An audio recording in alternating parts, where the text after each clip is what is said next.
Préciser l'ensemble de définition de l'équation, puis la résoudre. Ln de 1 plus 3x égale Ln de x plus 1. Donc, le premier membre, c'est Ln de 1 plus 3x. Pour qu'il soit défini, il faut que 1 plus 3x soit strictement positif. Et pareil, le second membre, c'est Ln de x plus 1. Pour qu'il soit défini, il faut que x plus 1 soit strictement positif. Donc, en résolvant, ici 3x est supérieur à moins 1. Donc, x est supérieur à, en divisant par 3, moins 1 tiers. Et ici, x est supérieur à moins 1.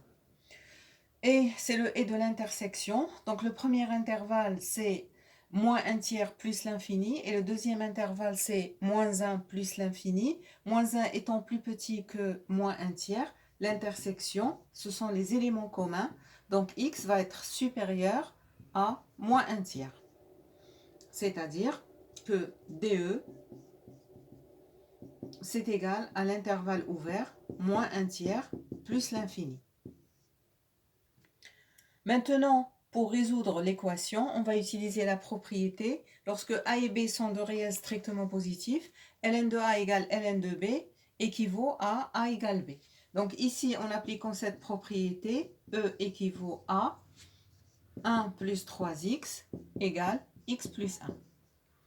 Il suffit de résoudre cette équation de premier degré. Donc 3x moins x égale 1 moins 1, ce qui équivaut à 2x égale à 0.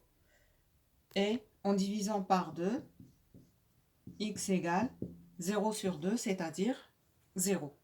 Maintenant, il suffit de vérifier que le résultat trouvé appartient bien à l'intervalle de définition moins 1 tiers plus l'infini. C'est le cas. 0 ici, il appartient à DE.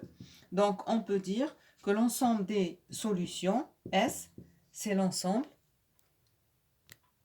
singleton 0. Et l'exercice est terminé.